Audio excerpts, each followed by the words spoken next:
समयाभाव के कारण आज हम आप लोगों के सम्मुख कुछ महत्वपूर्ण प्रकरणों पर एक साथ चर्चा परिचर्चा करेंगे। खासकर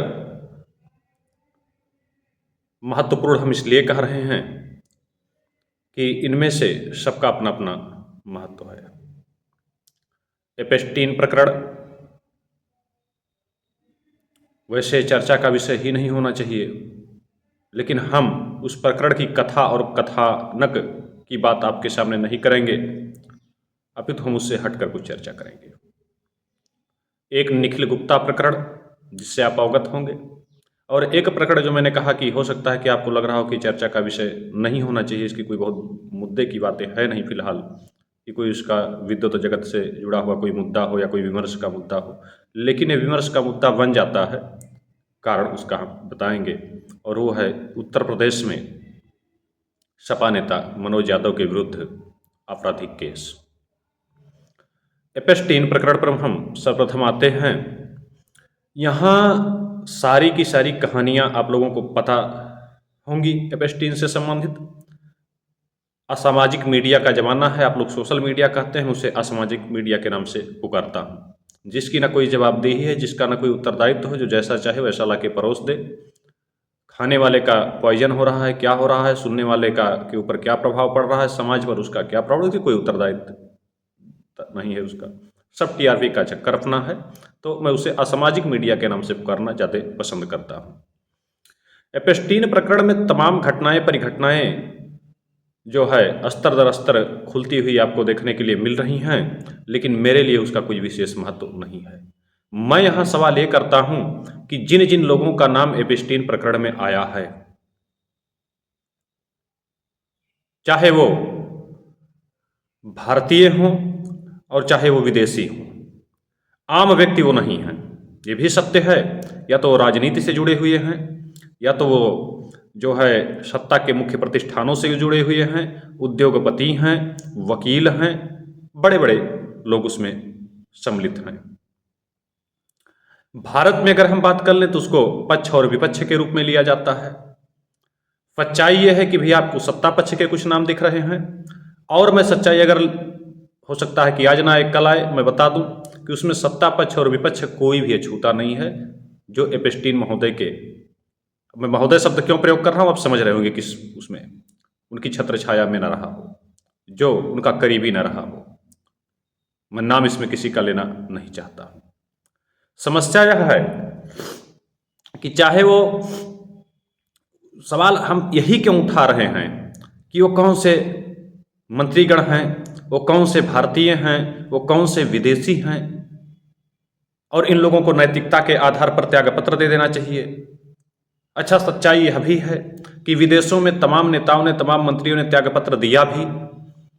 ब्रिटेन के प्रधानमंत्री महोदय भी इस सूची में थोड़ा अड़े हुए हैं, खड़े हुए हैं, लेकिन दबाव उन पर भी लगातार उनके समाज का पड़ रहा है कि भैया आपका इस प्रकरण से क्या नाता था, और इस अगर एक गंदे और धूर्त व्यक्ति के साथ आपका भी कोई संबंध था तो नैतिकता के आधार पर कम से कम आपको ब्रिटेन का नेतृत्व तो नहीं करना चाहिए, आपको हट जाना चाहिए।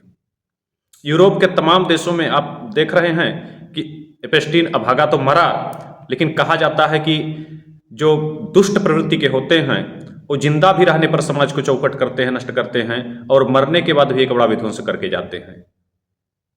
इसीलिए कहा जाता है कि दुष्टों की जो है मित्रता और शत्रुता दोनों ही बड़ी खतरनाक होती है। जिंदा रहने पर शत्रुता उनकी खतरनाक है, और मरने के बाद मित्रता आज उनके लिए खतरनाक है। मुझे हंसी भी आती है, क्षोभ भी आता है, क्या जो मित्रता है उनके लिए खतरा बन चुकी है। समस्या यह है कि हमारे देश में त्यागपत्र की बात की जा रही है, विदेशों में त्यागपत्र की नैतिकता के आधार पर बात की जा रही है, लेकिन क्या यह प्रश्न नहीं है, यह रोचक नहीं है कि जिस अमेरिका से एपेस्टीन जुड़ा है, जहां उसे पाला गया, जहां उसे राजनैतिक संरक्षण दिया गया, सत्ता और प्रतिष्ठानों से उसको बाकायदा पोषित किया गया, आज अमेरिका में तमाम सत्ता के शिखर पर उद्योग के पतियों से जुड़े हुए, उच्च स्तर के उद्योगपति, उद्योग धंधे से जुड़े हुए, किनके किनके नाम एपिस्टीन के साथ नहीं जुड़ रहे हैं, और क्या उसमें से किसी ने नैतिकता के आधार पर अपनी जिम्मेदारी सुनिश्चित की? क्या आज ट्रंप साहब ने राष्ट्रपति के पद से इस्तीफा दिया, त्यागपत्र दिया? क्या बिल क्लिंटन के मुख पर कोई अफसोस दिखाई देता है? क्या एलन मस्क के ऊपर कोई अफसोस दिखाई देता है? क्या आप देख सकते हैं बिल गेट्स के चेहरे पर कोई अफसोस दिखाई देता है? हाँ, कुछ भुगतान करना पड़ा कि बिल गेट्स साहब का भी पारिवारिक जीवन इस समय बड़ा झंझावत से गुजर रहा है। शायद तलाक वलाक की भी नौबत आ गई होगी, मैंने बहुत ज़्यादा देखा नहीं, लेकिन तलाक हमें लगता है जब बातें चल रही थी हो गई होंगी।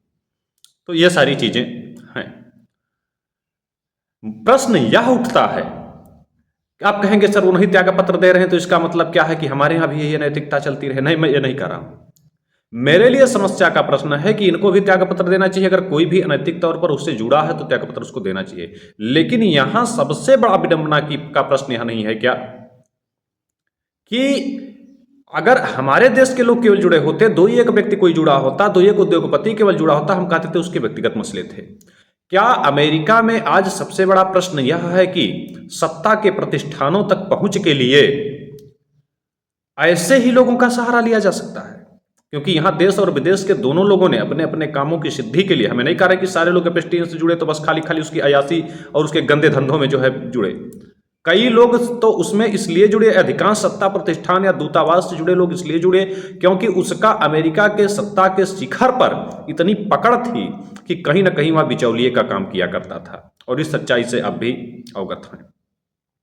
तो आज प्रश्न यह भी उठना चाहिए, चर्चा का विषय यह भी होना चाहिए कि क्या अमेरिका में सत्ता के प्रतिष्ठान ऐसे ही लोगों को पोषित करते हैं, या सत्ता के प्रतिष्ठान ऐसे लोगों के हाथों के खिलौने होते हैं जिसको हम मानते हैं कि दुनिया का सबसे पावरफुल, मोस्ट पावरफुल व्यक्ति अमेरिकी प्रेसिडेंट होता है, क्या वह प्रेसिडेंट भी इनके हाथ का खिलौना होता है? और दूसरा प्रश्न यह है कि क्या अमेरिका के लोगों को लानत नहीं होनी चाहिए कि उनकी सत्ता, उनके उद्योग घराने, उनके बुद्धिजीवी आज इन्हीं लोगों के जो है गंदे धंधे में लिप्त हैं, गलत कारनामों में लिप्त हैं? क्या वहां यह चिंता का विषय नहीं होना चाहिए? और तीसरी चीज मैं प्रश्न उठाना चाहूंगा कि क्या आज भी वैश्विक बुद्धिजीवी जगत का की यह हैसियत है कि कोई डोनाल्ड ट्रंप का बहिष्कार करे? ठीक है, ट्रंप साहब नहीं दे रहे हैं, वो ट्रंप साहब का बहिष्कार करे और ये कहे कि ट्रंप इतने गंदे व्यक्तियों के साथ जुड़े हुए हैं तो इस गंदे व्यक्ति के साथ हम मंच साझा नहीं करेंगे। भाई एपिस्टीन के साथ आप कह रहे हो कि मंच साझा करना बुरा था, क्या ट्रंप के साथ मंच साझा करना बुरा नहीं? क्योंकि ट्रंप और एपिस्टीन में अंतर क्या है? एपिस्टीन शिकारी था और ट्रंप भक्षक थे, अंतर बस इतना है ना। बिल क्लिंटन के साथ आज कहीं बिल क्लिंटन चले जाएं, क्या उनका कोई जो है सामाजिक बहिष्कार कर सकता है? क्या ये हैसियत है किसी की? क्या एलन मस्क का कोई सामाजिक बहिष्कार कर सकता है? हैसियत है किसी की? क्या बिल गेट्स का कोई सामाजिक बहिष्कार कर सकता है? हैसियत है किसी की?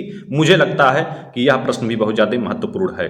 बाकी आप लोग इस पर स्वतः अधिक विचार करें तो ज्यादा उपयुक्त होगा। मैं इसके विषय वस्तु पर मेरे पास समय नहीं है कि मैं जाऊं। मैं आपको एक प्रश्न देके जा रहा हूं, मैं आपको एक चर्चा देके जा रहा हूं, मैं आपको विचार एक देके जा रहा हूं। कृपया, मुझे लगता है कि आपको भी सोचना चाहिए और आपको भी कहीं ना कहीं हमारे समाज की बदलती हुई प्रकृति और बदलती हुई नब्ज से अवगत होना चाहिए कि जब कभी हमारे समाज में किसी के ऊपर छोटा सा दाग लग जाता था, लोग उसका सामाजिक बहिष्कार कर देते थे, लेकिन आज अर्थ के दौर ने हर अनर्थ को धुल दिया है, स्वार्थ के दौर ने हर अनीतियों को धुल के रख दिया है।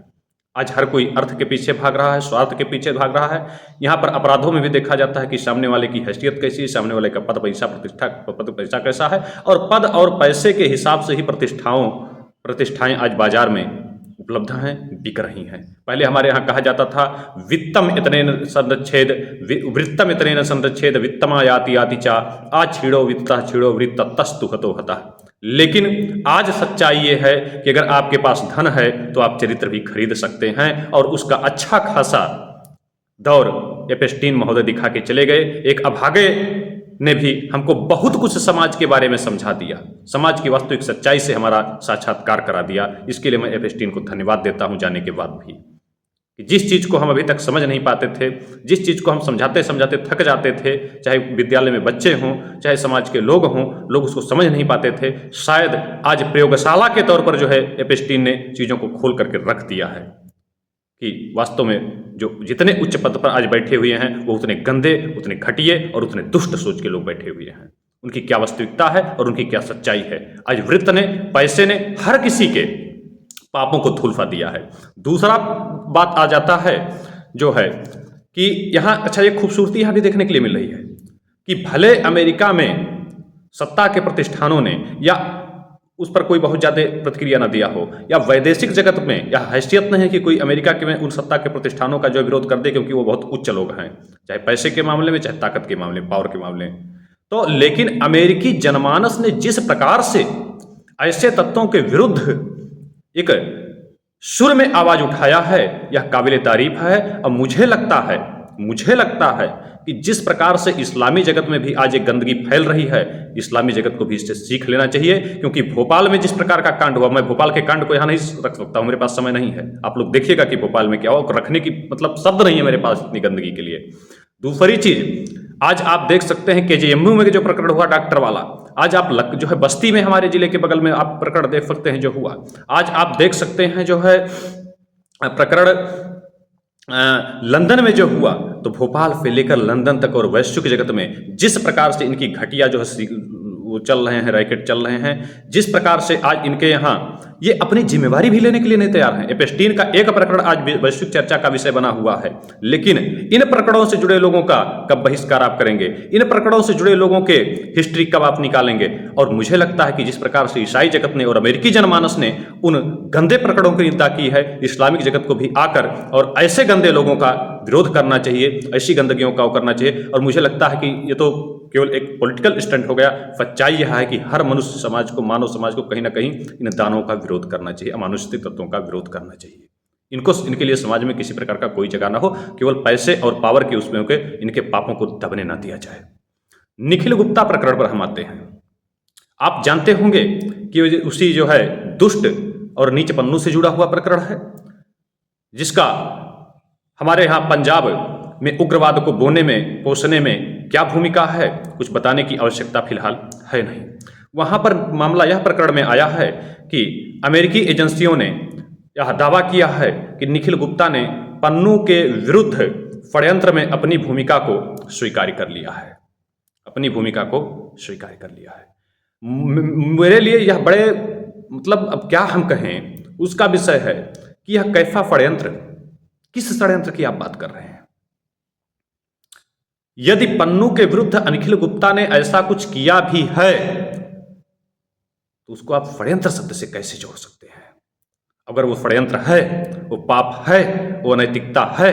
अच्छा, इसमें जवाब भी आ रहा है उनका कि अभी FBI की जो अमेरिका की फेडरल ब्यूरो इन्वेस्टिगेशन है उसकी मतलब एक जो है वो आती है प्रेस रिलीज, और उसमें वो कहते हैं कि दुनिया में चाहे कोई भी हो, हम बता देना चाहते हैं, वो कान खोल कर सुन ले कि अगर अमेरिकी नागरिकों के साथ कोई छेड़छाड़ किया जाएगा तो हम उसके जो है त्वरित कार्रवाई करेंगे और उसका हम गंभीर जवाब देंगे। तो ठीक है, तुम गंभीर जवाब दो, अमेरिकी नागरिक है पन्नू, तुम उसको पाल के बैठो, गंभीर जवाब दो। लेकिन मैं तुमसे ये पूछना चाहता हूं कि तुम भी कुछ गंभीर सवालों के गंभीर जवाब दो, गंभीर सवालों के गंभीर जवाब दो। ओसामा बिन लादेन क्या किसी देश का नागरिक नहीं था? मैं पूछना चाहता हूं अल जवाहिरी किसी देश का नागरिक नहीं था? मैं पूछना चाहता हूं इलियास कश्मीरी किसी देश का नागरिक नहीं था? मैं पूछना चाहता हूं वो अफगानी निर्दोष लोग किसी देश के नागरिक नहीं थे? मैं पूछना चाहता हूं जो ईरान में तुम करवा रहे हो किसी देश का नागरिक नहीं है? मैं पूछना चाहता हूं जो कासिम सुलेमानी ईरानी रेवोल्यूशनरी गार्ड का प्रमुख था, सेनापति था, वह आप तुम नागरिक की बात कर रहे हो बेशर्मो, वो किसी देश की सेना का सेनापति था। और जिस प्रकार से तुम उसको आतंकी बता करके ड्रोन स्ट्राइक में, ट्रंप साहब की ही सत्ता थी, और जिस प्रकार से उसके विरुद्ध तुम कार्रवाई करते हो, एक देश के सेनापति को, एक देश के सेना प्रमुख को तुम लोग जो है ड्रोन स्ट्राइक में मार देते हो, क्या वह किसी देश का नागरिक नहीं था? तुम्हारे देश के नागरिक हैं, और तुम्हारे देश की नागरिकता का मतलब यह है कि वह नागरिकता ले, उसके बाद किसी के विरुद्ध कुछ भी बेहयाई करे। और दूसरे देश के अगर कोई व्यक्ति, कोई जो है शासक भी अगर तुम्हारे खिलाफ एक शब्द बोल दे तो वह उसकी नागरिकता और उसके अधिकार और उसके राइट से सारे खत्म हो जाते हैं, तुम्हारी दया की भीख चढ़ जाते हैं, तुम्हारे जो है दया का मोहताज हो जाते हैं। ये तुम निर्धारित करोगे। जिस प्रकार से वेनेजुएला में तुमने एक शासक को उठा के वहां से किडनैप कर लिया, वो तो नागरिक की बात छोड़ दी जाए, उस देश का प्रमुख था, मुखिया था, उसका कोई राइट्स नहीं था। और अगर तुम कर सकते हो तो मुझे लगता है कि भारतीय सत्ता प्रतिष्ठानों को सारी चीज़ों को छोड़ करके, लेकिन समस्या है कि भारतीय सत्ता प्रतिष्ठान कैसे इतनी मजबूती के साथ उस चीज़ को आवाज़ दें जब हमारे ही यहाँ पड़े हुए तमाम लोग क्षेत्र, मजहब और भाषा और इत्यादि पर जो जयचंद आज पड़े हुए हैं वो तो यही सोच रहे हैं, वो तो यही सोचते हैं। हमारे यहाँ आप उठा के देख लीजिए एप्स्टीन प्रकरण में किस प्रकार से जो है मीडिया के सामने जब घिरे हुए लोग होते हैं, राहुल गांधी हंसते हुए आते हैं और हंसते हुए आता है और कहता है कि देखिए अब इनके पास मेरे सवालों का जवाब नहीं था तो भाग रहे हैं। ये गलत है, घृणित है। अगर वो है उसमें तो घृणित है, लेकिन यार तुम्हारी कहीं ना कहीं उस विषय वस्तु पर गंभीरता ये प्रकट करती है तुम्हारी कुटिल मुस्कुराहट, यानी तुमको हंसी आ रही है ऐसे उस पर प्रकरणों पर। तो ये चीजें दिखाती हैं कि कितना आप लोग जिम्मेवार हैं। मुझे लगता है कि कम से कम हमें आज एकजुट होकर जवाब देने की आवश्यकता है कि यदि ओसामा बिन लादेन तुम्हारा हत्यारा है और वो कहीं का भी नागरिक हो और तुम्हें कहीं उसके विरुद्ध कार्रवाई का अधिकार है, तो पन्नू भी हमारा हत्यारा है। और अगर एक हत्यारा ही तुम्हारा नागरिक है तो उस हत्यारे के विरुद्ध मुझे कार्रवाई का पूरा पूरा अधिकार है। तुम्हारे इतना मेरे पास ताकत नहीं है कि मैं जाके उसको वहां से कैप्चर करके उसकी मुंडी पकड़ के घसीट लाऊं। तो जो भी मेरे पास उपक्रम हैं मैंने किया और आगे भी अगर आवश्यक होंगे तो हम करते रहेंगे। एक चिरकुट के लिए तुम्हारे पास इतना ज्यादा हो, एक चिरकुट के लिए एप्स्टीन जो है तुम्हारे पास हो। और आज यह भी बता देने की आवश्यकता है कि निखिल गुप्ता के द्वारा आरोपों को चुनौती दी गई थी जब वो पहली बार पकड़े गए थे और उनके द्वारा मांग की गई थी कि यदि हमें ढंग का वकील मुहैया करा दिया जाए तो हम अपना बचाव कर सारे आरोपों की कलई खोल सकते हैं। किंतु आज जब स्वीकारोक्ति की बात हो रही है तो दुखद है कि आखिर वो क्या कारण रहे होंगे, किस प्रकार से उनको टार्चर किया गया होगा, किस प्रकार से जो उनको कष्ट दिए गए होंगे कि आज उसको भी जो है तोड़ दिया गया, उनको अंत में तोड़ ही दिया गया। और आज 140 करोड़ भारतीयों के लिए लानत है कि क्या 140 करोड़ भारतीय जो दुनिया में गर्व का सीना पीटते हैं हमारे प्रधानमंत्री जी, और हमारे जो प्रधानमंत्री की बात छोड़ दीजिए जो हमारे अपने आम भारतीय हैं, क्या हम में से 140 करोड़ में से एक भी कोई ऐसा नहीं था जो पन्नू की दलीलों को यूएस सुप्रीम कोर्ट में रख सके? ये भी एक चिंता का विषय है। और मैं बता सकता हूं कि अगर एक रुपया भी हम चंदा लगा कर दें 140 करोड़ भारतीय तो 140 करोड़ रुपया हो जाता है। और नहीं कहना चाहिए लेकिन मैं कह भी दे रहा हूं, मानता हूं कि ये चीज गलत है सामाजिक तौर पर, लेकिन ऐसे अनैतिक लोगों के लिए मेरे पास कोई शब्द भी नहीं है। अगर 140 करोड़ भारतीय एक रुपया चंदा दे तो 140 करोड़ हो जाता है। और 140 करोड़ में पन्नू तो क्या, हम ट्रंप की भी मुंडी सर से अलग कर सकते हैं, हम उसको भी घसीट कर ला सकते हैं। 140 करोड़ बहुत होते हैं। सरकार बधी हो सकती है, उसकी सीमाएं हो सकती हैं, लेकिन समाज के ऊपर कोई बंधन नहीं है। अगर तुम्हारे यहाँ उदारवादी तत्व हैं और तुम कहते हो कि पन्नू जैसे लोगों के भाषणों पर हमारे यहाँ कोई प्रतिबंध इसलिए नहीं है क्योंकि हमारे यहाँ लोकतंत्र, तो हमारे यहाँ भी लोकतंत्र है। क्या हमारे यहाँ तानाशाही है? तो हमारे यहाँ भी समाज पर हमारा कोई नियंत्रण नहीं है। अगर वो भी कोई कार्य कर रहे हैं, वो भी कोई कृति कर रहे हैं, तो मुझे लगता है कि अपना मुक्त है, क्योंकि हमारे यहाँ भी लोकतंत्र है। तो समाज बंधा हुआ नहीं है। यदि निखिल और विकास हेतु हम आवाज उठाएं, अनुदान दें, तो केवल यह मदद नहीं होगा अपितु हमारे साथ हमारे जज्बे का भी यह सूचक होगा, हमारी आवाज का भी सूचक होगा। किंतु दुखद है कि आज हम SC ST OBC Punjabi, Gujarati, Madrasi, Marathi, Tamil, Telugu, Kannada इत्यादि में बटे हुए हैं, लेकिन आज भारत में कोई भारतीय नहीं मिलेगा। तमिल भी मिलेगा, OBC भी मिलेगा, SC भी मिलेगा, ST भी मिलेगा, हिंदू भी मिलेगा, मुस्लिम भी मिलेगा, सिख भी मिलेगा, पारसी भी मिलेगा, सब कुछ मिलेगा भारत में, लेकिन आज कोई भारतीय नहीं मिलेगा। अभी SP नेता है समाजवादी पार्टी के मनोज यादव जी का प्रकरण चल रहा है, और राजनीति की बेशर्मियत और राजनीति की मजबूरी तो देखिए कि राजनीति बेशर्म कितनी होती है, कभी कभी कितनी अनाथ और कितनी मजबूर दिखाई देती है। आज SP नेता, समाजवादी पार्टी के नेता महोदय लोग प्रशासन पर सवाल खड़ा कर रहे हैं कि योगी जी किस प्रकार से उनके साथ ज्यादती कर रहे हैं, किस प्रकार से उनको SC ST के केस में गिरफ्तार कर लेते हैं, किस प्रकार से क्या कर लेते हैं। महोदय, आप लोग भी इस कानून को कहीं ना कहीं बैठ के समर्थन कर रहे थे, आप ही लोग आग लगवाने वाले थे। जब SC/ST कानून के विरुद्ध सुप्रीम कोर्ट ने बाकायदा फैसला दिया था कि बिना इन्वेस्टिगेशन के किसी की गिरफ्तारी नहीं होनी चाहिए, तो आप ही लोग सपोर्ट कर रहे थे। और आज जब आपके किसी के विरुद्ध SC/ST का केस गया तो उसमें प्रशासन तो कानून सम्मत कार्य कर रहा है ना। मुझे लगता है कि प्रशासन पर उंगली उठाने से बेहतर होगा कि अगर आपको लगता है कि वो फर्जी केस है, तो क्यों नहीं आप कहते हैं कि जो फर्जी केस लगाने वाला है उसके विरुद्ध कभी आवाज उठाएं। क्यों नहीं जो है केस लगाने वाले की गलतियों को आप जो है प्रकाश में लाते हैं। क्यों नहीं जिसने फर्जी केस आपके ऊपर लगाया उसके विरुद्ध दो शब्द आप बोल पाते हैं। क्योंकि वोट बैंक की राजनीति बड़ी गंदी होती है। मैंने कहा यह राजनीति को बेशर्म भी बना देती है और राजनीति को लाचार भी बना देती है। आज हमें आवश्यकता है कि हम अपराध में अपराधी के पहचान को जोड़ने की बात से बाज आएं। हम अपराध में केवल अपराध देखें। अपराधी कोई भी हो, कहीं का भी हो, किसी वर्ग से भी हो, किसी जाति से भी हो, तो हम अपराधी की पृष्ठभूमि को ना देखें, हम अपराध को देखें और हर किसी को अपराध के बदले दंडित किया जाए, चाहे वो कोई भी हो। और जब तक इस मानसिकता पर आप नहीं आएंगे, आपको लगता है कि हाँ जब आपके ऊपर हो तो ये अच्छा चले, हमारे ऊपर हो तो फिर उसके बाद आप फड़ी गली राजनीति करना शुरू कर दें, तो कीजिए ना।